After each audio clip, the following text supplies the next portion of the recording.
So here I'm cutting out the vinyl floor roughly to the size that I need it, just with an X-Acto blade.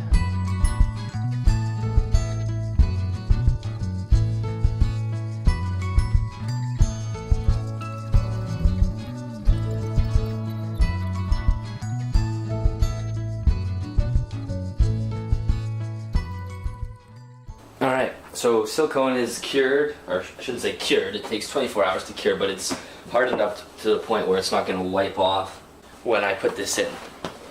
So I'm just going to dry fit this really quick.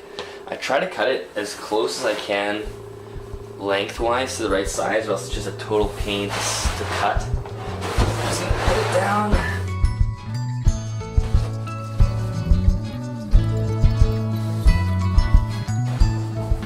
The idea is that we get it in there as best as we can, so I can do any trimming before we try to glue it to the floor, or to the wood. Alright, so that's looking good. It's relatively easy to work with. I mean, if you're like a floor guy watching me do this, you're probably cringing. But not too bad. So it looks like I have to trim about maybe a centimeter or half an inch off this side. So I'm going to do that, and then I'm going to dry fit it one more time. Just took that little strip off the side there. Now it's a really nice fit. So this I can cut off after, that's not a problem. And now we're going to silicone the back and the bottom.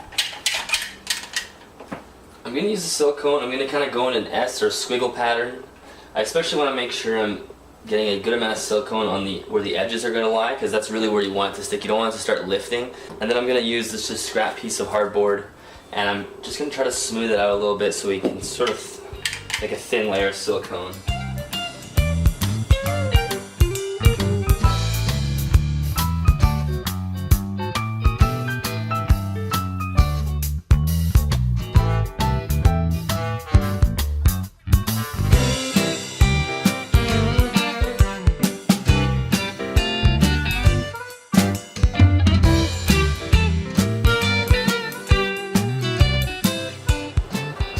Carefully try to...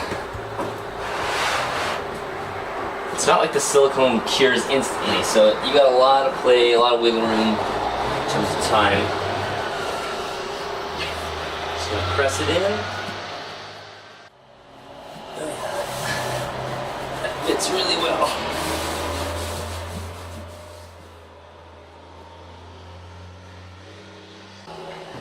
Sorry about the traffic sounds. If I don't have that window open, I might pass up. Alright, so just pressing in. Nice and strong, trying to get any gaps or bubbles out. And like I said, we're going to reseal the sides. So that adds some extra support and some extra seal. But so far, I'm really liking this. You know what? I need to go grab something. I'm going to use this rolling pin. Don't tell my girlfriend. Just to really flatten this in.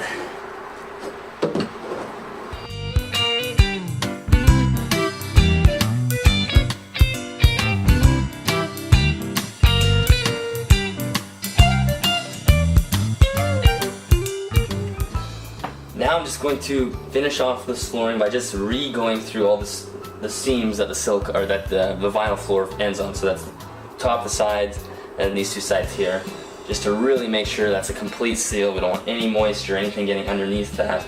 Honestly, the ultimate worst thing would be moisture getting beneath the vinyl floor, because it would never dry and it would ruin everything. So let's avoid that. Again, I'm going to go pretty liberal on the silicone here. Most of this you're not even going to be able to see. It dries clear.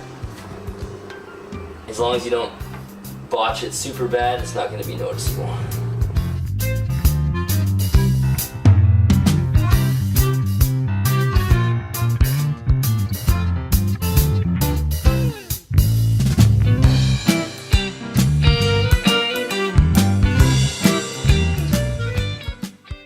The sides on the bottom is the two seams that I'm really going to make sure I make a really nice seal, because if there's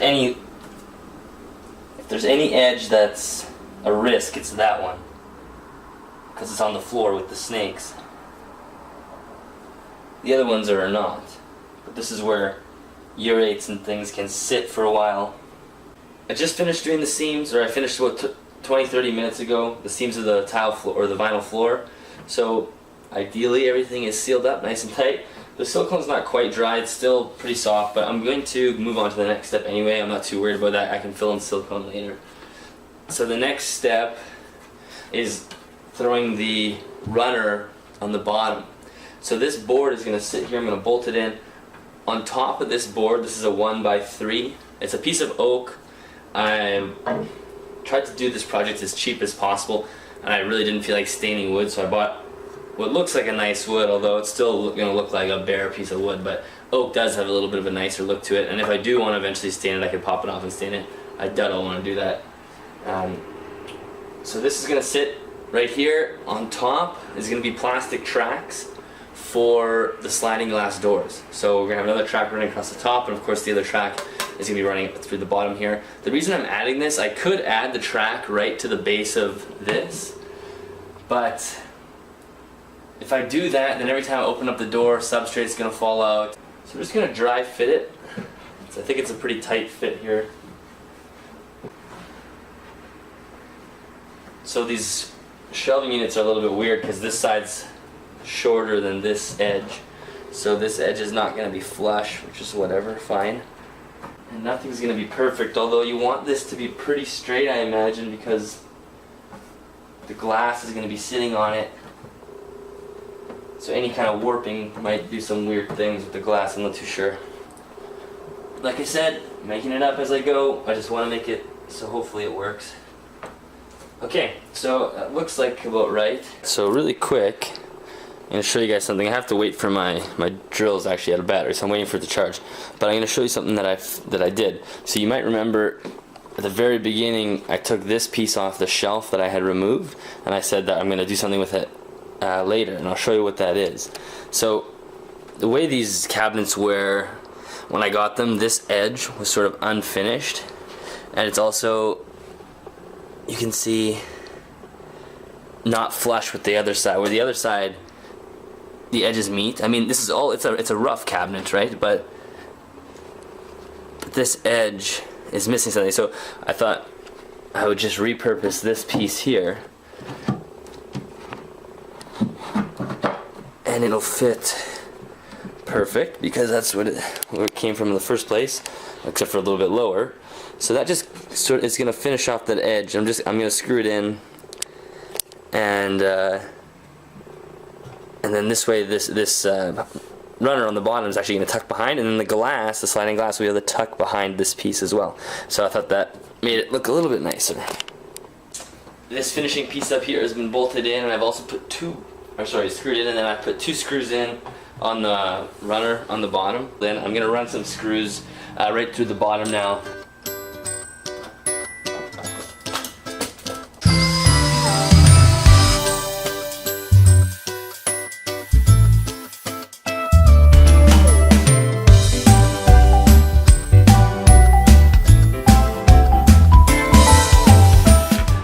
Screwed in, that is nice and tight. We are almost done. Now I just need to run a bead of silicone on the inside seam, or the bottom seam of the oak, because obviously we need to protect that as well. And I think that is almost it. For today anyway. I don't have the glass yet.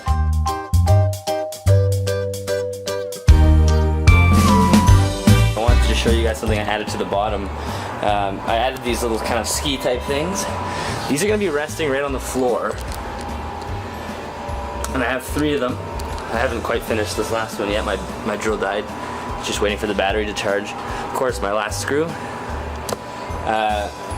So that's just gonna, because I'm gonna actually put a heat mat directly on the bottom, but I didn't want it to be directly on the carpet and the heat mat between the carpet and the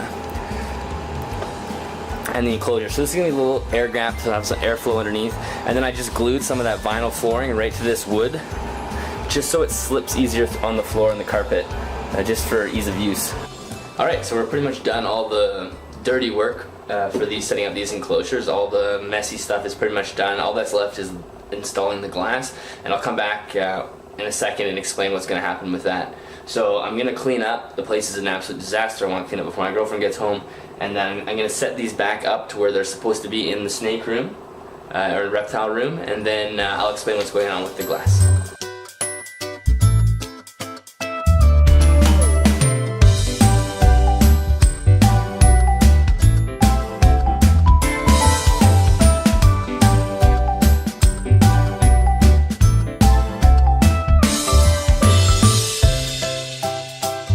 Set them back up, pushed them back into the reptile room. This room's an absolute disaster right now.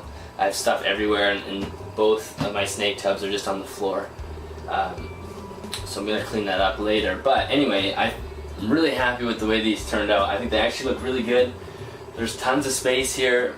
Both these boas I have two boas. Both of them are only about 3 feet long. They're only just over 2 years old.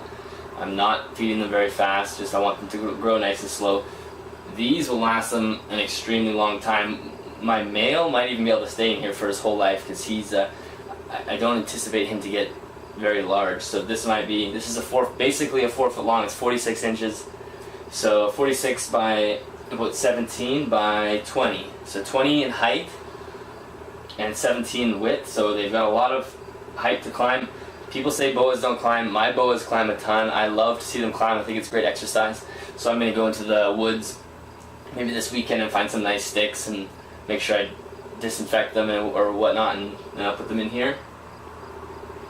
So, like I said earlier, I am going to be putting heat pads underneath each. That's why I wanted this gap. I have a gap here and a gap between the carpet. So I'm going to be taping heat mats right underneath. People say heat mats don't work through melamine, but they absolutely do. I've never had an issue with it. It can get well over 100 degrees if it wasn't on a thermostat inside the enclosure. Of course, you don't want a heat mat in the enclosure. So it's going to be taped up underneath here. That's not going to be enough to keep the heat, to raise the heat. I live in a fairly cold area, especially in the winter. It's extremely cold where I live, so I need supplementary heat on top of that. So I've put together these these are basically radiant heat panels, although they're not radiant heat panels, obviously. I just made this. All this is a pegboard with heat cable wrapped in. I should have done a video making this, but anyway, it's heat cable wrapped throughout the like an S taped onto the pegboard, and then that's just taped to 1 inch of styrofoam. And then I have on the inside layer of the styrofoam, I have reflectant tape to reflect the heat back. These don't get super hot. Like this, the surface of this might get to 130, 140 degrees. I can hold my hand on it, no problem. Of course, you don't want a hot spot that hot, but these are going to be secured to the ceiling, just like that. And it's going to radiate heat down. The boas cannot get up there. They're not, even if they do, they're just going to be touching it. They can't lay on it, and that's the danger of having heat on the inside of the enclosure. That's what's nice about radiant heat panels. I didn't want to spend the $200 on a radiant heat panel, and I already had these materials, so I'm going to see how this works. Maybe I can't say I recommend doing this yet because I don't know how it's going to work. If it's going to work that well, and maybe some of you guys will say this is dangerous. I've never had a problem with heat cable before. So that's going to be taped here, then I'll have a hot spot at the bottom. I think that's it. So of course I'm still waiting for the glass, so I'm going to put the boas in here. I'm going to set their tubs in here while I wait. I think I might have to wait a week or two until I get the glass, and once that's all done, it should be good. One thing I wanted to quickly mention that some of you might be wondering is I'm sure you noticed I didn't drill any giant holes for vents, and I'm probably not going to do that. Or I don't know, I'm hesitant. I do have to drill through the walls to get some of the cords and things in for the heat panel and temperature probes and things. But I'd like to see how it holds humidity first, because glass is obviously not airtight. It's a lot less airtight than something like a drop-down PVC door that locks and seals, or seals even a little bit more than glass. Since glass is 2 sliding pieces, there's going to be lots of air gap. And like I said, I live in probably the most variable climate you can, pretty much on the planet. In the summertime, I have temperatures of plus 30 outside. The humidity goes between 60 and 80%. And that's Celsius, so plus 30 is not the hottest in the world, but in the wintertime it goes down to minus 40, minus 45 degrees Celsius, and the humidity is essentially, there's zero humidity. It's basically like 10%, extremely, extremely dry. So so the winter's the dangerous because if I have giant holes drilled in here, it's gonna be super tough to drive the humidity up. So that's kind of what I'm thinking. I like to put and then if I have to set everything up and then pull it all out and then drill holes, I will. But I really don't think I'm gonna have to. The nice thing is I can actually put a vent in this back wall, because if you remember, I pulled off the whole back panel, which means when I open these drawers, they open funny because these aren't supposed to be vertical standing. There's no backing on these shelves or in that drawer. So if I were to drill a vent into this, it's open to the exposed air. So if I were to put a vent, it'd probably be on this side, maybe a small one over there. But if that answers some of your questions.